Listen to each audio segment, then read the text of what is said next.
मनीषा अंश ने बताया है।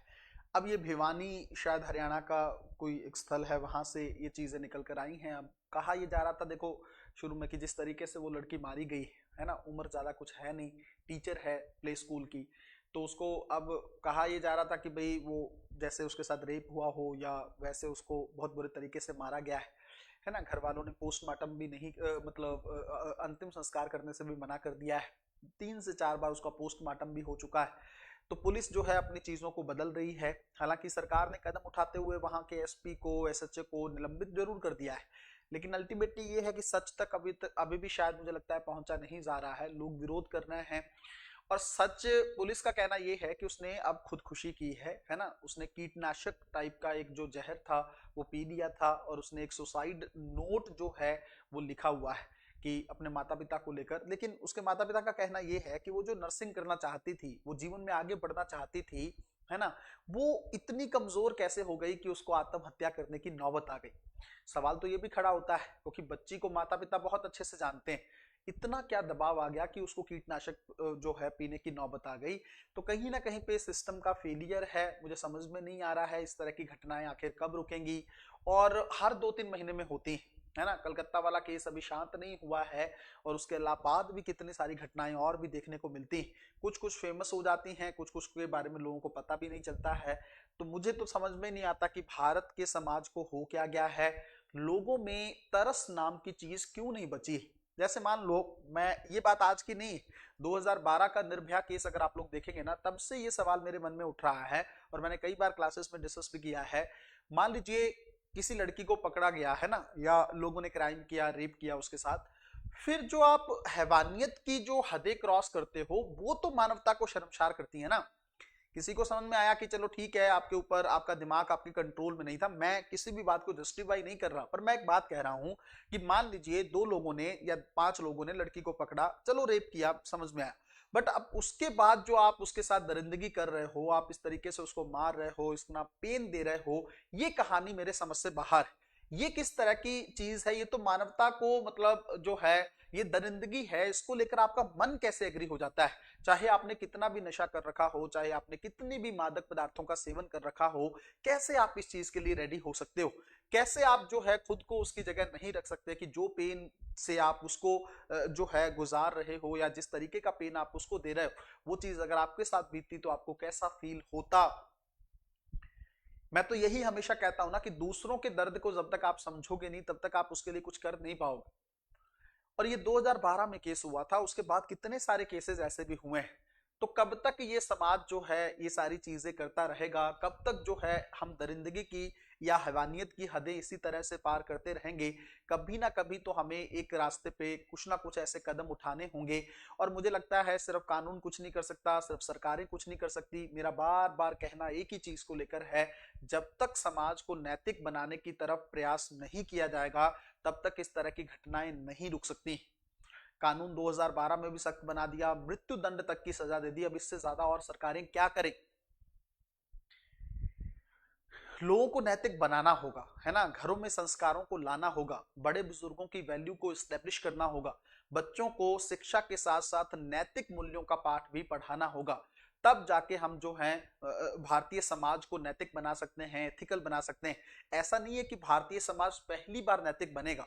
भारत का इतिहास रहा है नैतिक मूल्यों को लेकर, भारत का इतिहास रहा है आध्यात्मिकता को लेकर, भारत का इतिहास रहा है सामाजिक मूल्यों को लेकर। ऐसा थोड़ी पहली बार सिखाना है, जल्दी सीख जाएंगे हम। बट ये है ना कि समय इतना, या वेस्टर्न इंपैक्ट इतना ज्यादा हो गया, इस सोशल मीडिया की रेवोल्यूशन, तो लोग मानते हैं कि ये क्रांति है, इससे बहुत अच्छा हो गया। बट मुझे तो ये नहीं समझ में आ रहा इसके नकारात्मक परिणामों की तरफ हमारा ध्यान कब जाएगा, इसके नेगेटिव पॉइंट्स की तरफ हमारा ध्यान कब जाएगा। इसने क्या हाल करके रख दिया है सोसाइटी का, है ना। तो अपने आप को आधुनिक बनाने के चक्कर में हम लोग बिल्कुल गर्त में चले गए हैं। कभी बैठ के सोचना होगा कि किस तरीके से हमारा समाज हो गया है, किस तरीके से आने वाली पीढ़ियां जो हैं भारत को लेकर जाने वाली हैं। जिन बच्चों को हम भारत का भविष्य मानते हैं, वो बच्चे आज किस तरह की हरकतों को जो है अंजाम दे रहे हैं। इन चीजों को लेकर एक गहरा विश्लेषण करने की जरूरत है, सोचने की जरूरत है। और मैं एक चीज और कहता हूं, आप इसको समाज पे मत छोड़िए, आप दुनिया पे मत छोड़िए, सरकार पे मत छोड़िए, आपको अपने आप से इस चीज को लागू करना होगा। हमें अपने घर को बेहतर बनाने की तरफ आगे बढ़ना होगा। हमारा घर बेहतर होगा तभी एक एक करके बाकी घर भी बेहतर होंगे। दुनिया से उम्मीद नहीं रखी जा सकती है जब तक हम अपने आप को सुधार करने के लिए आगे लेकर ना आए। जब तक हम मशाल लेकर आगे ना बढ़े तब तक हम दुनिया से साथ चलने की उम्मीद नहीं कर सकते। ठीक है, तो थोड़ा सा इस चीज को लेकर हमें सोचने की जरूरत। बता दिया रानी मैंने आपको थोड़ा बहुत बेसिक जो है। देखो जसविंदर, गुस्सा कोई इस बार नहीं है, हमेशा ही गुस्सा होता है लोगों का। लोग क्या है 2 4 दिन 5 दिन करते हैं फिर लोग हो जाते हैं शांत, है ना। पर बात क्या है ना कि अच्छा कोई भी एक लंबे समय तक कितना ही आंदोलन करेगा, कितना ही चीजों को आगे लेकर जाएगा। देखो एक चीज और है, मुझे ऐसा लगता है ना जो भी चीज हम करते हैं ना उसके लिए हम खुद दोषी होते हैं, ये भी आपको समझना हो। आप कहोगे सर क्या मतलब है इसका? इसका मतलब ये है, जैसे मान लो आज जो चीज भारतीय समाज में हुई उसके लिए दोषी कौन है? क्या सिर्फ सिस्टम दोषी है, सरकार दोषी है? वो तो है ही है, उसने चीजों को कंट्रोल नहीं किया, सोशल मीडिया को रेगुलेट नहीं किया। लेकिन क्या हम दोषी नहीं है? हमारे घर में अगर बच्चा, जैसे मान लो लड़का बड़ा हुआ और हमने देखा उसको कि वो गाली गलौज कर रहा है घर में, है ना, मतलब बहन से जो है थोड़ा गुस्से से बोल रहा है, छोटे भाई को गाली दे रहा है, माता पिता के साथ थोड़ी बदतमीजी से बात कर रहा है, उसको टॉलरेट किसने किया? हमने। तो क्या हम दोषी नहीं है? अगर शुरू में उसको रोक दिया होता तो क्या वो इस तरह के कदम उठाता? और एक और चीज, बुरा मत मानिएगा, मैं ये पूरे समाज से पूछना चाहता हूं, क्या माता पिता को नहीं पता हमारे बच्चे कैसे हैं? नहीं पता उनको कि ये क्या कर सकता है, इसके संस्कार किस तरीके से इसको दिए जा रहे हैं, ये बड़ा होता हुआ कैसा होता चला जा रहा है, इसकी कंपनी कैसे लोगों के साथ है, किन लोगों के साथ उठता बैठता, क्या माता पिता को नहीं पता?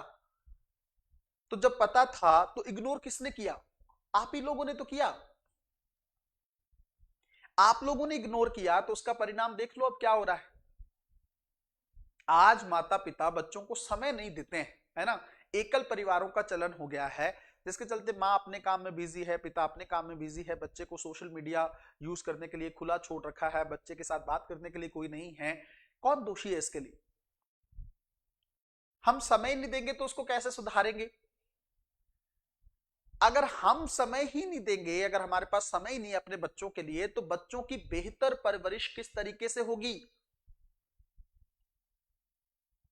कैसे आएंगे उसके अंदर वो संस्कार? अगर आप बच्चे की एक बात को इग्नोर करोगे ना तो वो 10 वैसी बातें करेगा। आप कह दो कि चलो जी बच्चे हैं कोई बात नहीं, धीरे धीरे मेच्योर हो जाए, तो फिर वो समझ लो वो हर बात उसको पता है कि मेरे को माफी, मैं कुछ भी कर दूं। अगर उसने एक बार अपनी बहन के साथ बदतमीजी की है, उसी टाइम पे अगर रोक लिया दिया होता ना तो वो शायद जीवन में किसी लड़की के साथ बदतमीजी नहीं करता। ये चीज घर से ही होती है। सबसे पहली पाठशाला तो घर ही है, सबसे पहले टीचर तो माता पिता ही है। बट उन्होंने अपनी जिम्मेदारी को छोड़ दिया किस पे? अच्छा माता पिता क्या कहते हैं, अरे जी टीचर, स्कूल के टीचर को बोलेंगे जाके, क्यों जी ये घर में किसी की बात नहीं मान। अरे भाई आप वो तो सेकंड नंबर पे आते हैं, आप पहले पे हो। मुझे कई बार माता पिता फोन करते हैं कि सर बच्चे को थोड़ा समझा दीजिए। मैं उनको कहता हूं अच्छा आपके साथ वो जन्म से रह रहा है ना, जन्म से मान लो 25 साल की उसकी उम्र है, वो बड़ा हुआ है आपके साथ रहते हुए, आपकी नहीं सुन रहा, वो मेरी क्या सुनेगा? मुझे तो जानता भी नहीं है शायद। समझ रहे हो आप मेरी बात? आप अपनी जिम्मेदारी से भागना चाहते हैं तो भुगतिए फिर उसका परिणाम। अगर आपके पास अपने बच्चों के लिए समय नहीं है तो एक समय आएगा जब बच्चों के पास भी आपके लिए समय नहीं होगा, फिर भटकते रहना। आज अगर माँ सोशल मीडिया से फ्री होकर बच्चे को नहीं समझा पा रही, उसको लगता है अरे कोई बात नहीं, मैं थोड़ा पहले मैं अपना एंजॉय कर लूं, मैं अपना सोशल मीडिया पे रील डाल लूं, सोशल मीडिया पे रील देख लूं, यूट्यूब से गाने सुन लूं, पहले मैं अपना कर, तो फिर ठीक है, बी रेडी फॉर दैट, फिर होने वाले परिणाम के लिए तैयार रहिए। मैं अगर आपको एक बात कहूं कि आप इन्वेस्ट नहीं करोगे तो रिटर्न कहां से आएगा? जीवन का एक सिंपल सा सिद्धांत है, इन्वेस्ट करना होगा तब रिटर्न आएगा। आप लोग अपना टाइम, अपनी एनर्जी, अपना पैसा इन्वेस्ट कर रहे हो तभी तो जाके आगे जाके आईएएस बन के रिटर्न के तौर पर मिलेगा ना सब कुछ। आज आप अपने बच्चों में इन्वेस्ट ही नहीं करना चाहते अपना टाइम, आप अपने बच्चों को टाइम ही नहीं देना चाहते, तो कैसे रिटर्न मिलेगा उनसे? सोचने की जरूरत ये है। दुनिया पे उंगली उठाने की से पहले अपने आप की तरफ देखना होगा। मेरे को अगर कोई भी आकर बोलता है, और मैं प्लीज बुरा मत मानिएगा इस बात को, मेरे को अगर आकर कोई भी बोलता है इस चीज को लेकर कि हमारा बच्चा बिगड़ गया है, मैं एक ही बात कहता हूं, माता पिता के कारण ही बिगड़ा है। माता पिता नहीं सुधार सकते तो फिर इस दुनिया में बच्चे को कोई नहीं सुधार सकता, ये भी मैं आपको कहता हूं। और कब बिगड़ता है बच्चा, पता है? उसका प्रोसेस भी बता देता हूं। बच्चा तब बिगड़ता है जब आप उसकी बातों को इग्नोर करना शुरू करते हो। आप कहते हो अरे जी कोई बात नहीं, छोटा है अभी तो, बच्चा है। वो बच्चा कब बड़ा हो जाता है पता भी नहीं चलता आपको। आज के टाइम पे कौन बच्चे हैं? 8-8 10-10 साल के बच्चे किन रास्तों पर चल रहे हैं पता नहीं है आपको। अच्छा वो तो इमेच्योर हैं, बट आप तो मेच्योर हो। उन्हें तो उतनी समझ नहीं है, बट आपको तो है। माता पिता को समय देना होता है बच्चे को। अच्छा आप अगर चाहते हो कि बच्चे की कंपनी ना बिगड़े, तो उसको किसी ना किसी की कंपनी तो देनी पड़ेगी। और मुझे लगता है बच्चे के लिए माता पिता से बेहतर कंपनी किसकी होगी? होगी क्या? नहीं होगी। दिया आपने कंपनी उसको, फिर आज विरोध करने से क्या होगा? आप ही के समाज के पैदा किए हुए बच्चे हैं वो, कोई बाहर से थोड़ी आया है।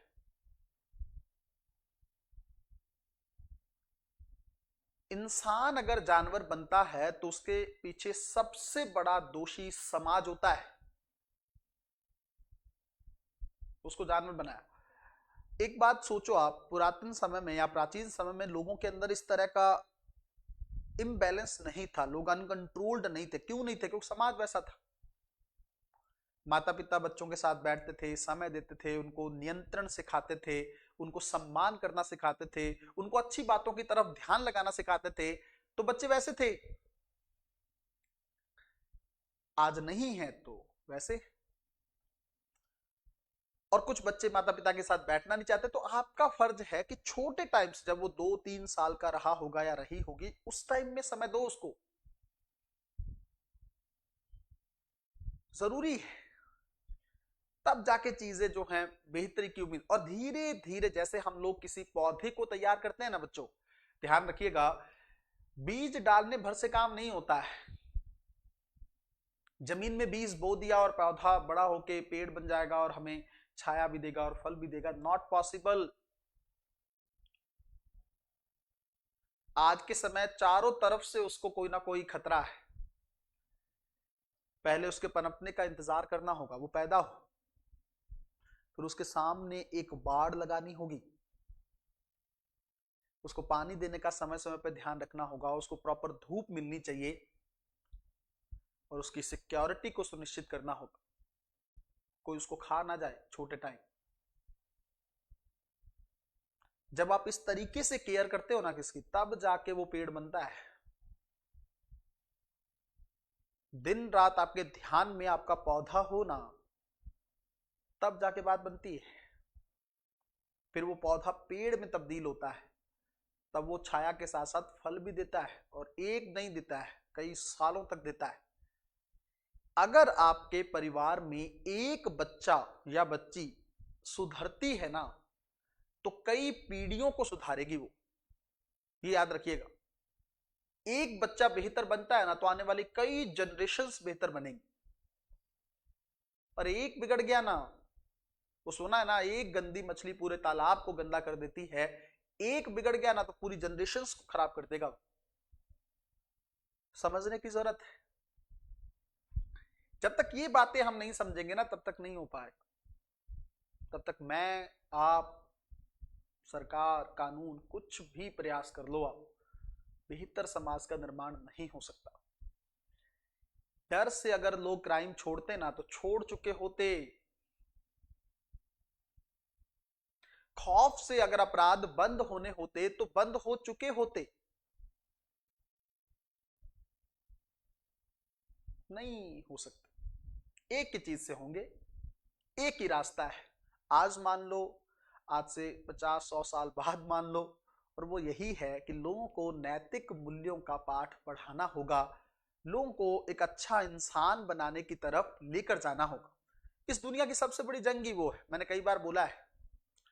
आदमी की लड़ाई समाज को बेहतर करने की नहीं है, आदमी की लड़ाई खुद को बेहतर करने की है। समाज को सिखाने की नहीं है, खुद को सिखाने की है। खुद अच्छे हो जाएंगे तो सब अच्छा हो जाएगा। एक अच्छा व्यक्ति सबको अच्छा कर सकता है, एक बुरा व्यक्ति सबको बुरा कर सकता है। इस बात को हम लोगों को समझने की जरूरत है।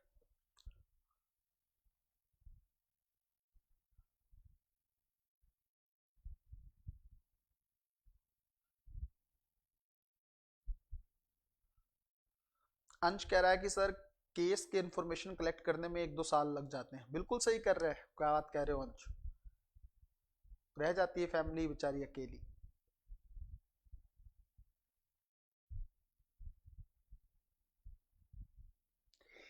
जसविंदर का ये है कि बच्चे बड़े होकर, अरे बड़े होने से पहले सुधारने की बात हो रही है जसविंदर। बड़े होने के बाद नहीं सुधार सकते आप उसको। जब छोटा है ना तब सुधारा जा सकता है, तब उसको समय देना होता है। माता को अच्छे मूल्य पढ़ाना, अच्छी किताबें पढ़ाना, बहुत मेहनत करनी पड़ती है, बहुत। मैंने अपना जीवन देखा है, मैंने कई बार क्लासेस में बताया। मेरे पिता मुझे किसी के साथ खेलने नहीं देते।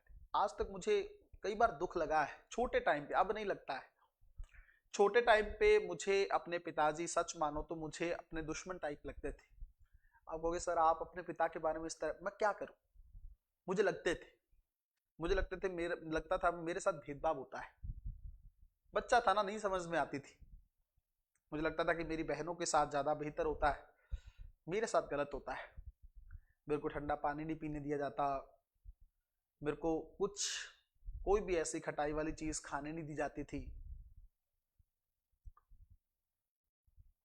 टैलेंट सीखने पर ज्यादा ध्यान दिया जाता था कि स्किल सीखो, म्यूजिक सीखो, सुबह उठो, रियाज करो, ये करो, वो करो। दोस्तों के साथ मुझे खेलने नहीं दिया जाता था, मुझे बाहर नहीं जाने दिया जाता था।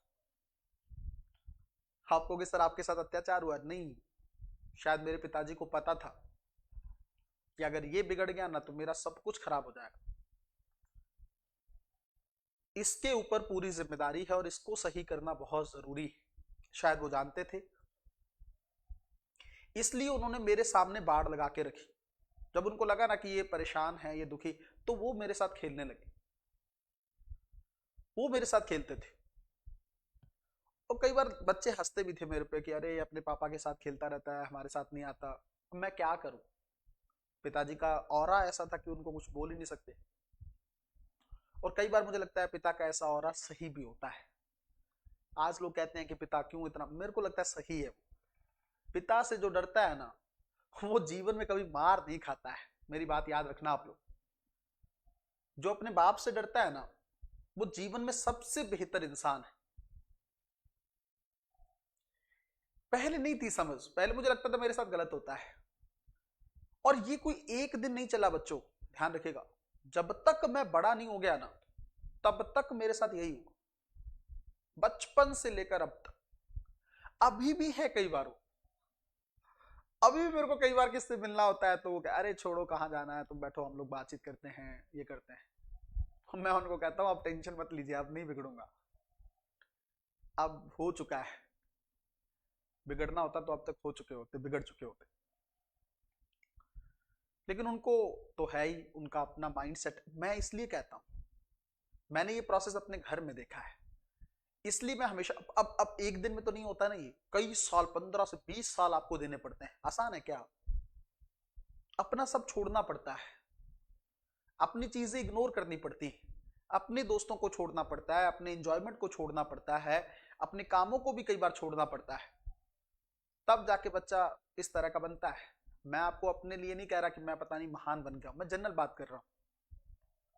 अभी तो मुझे भी बहुत कुछ सीखना है, अभी तो बहुत कुछ हासिल करना है।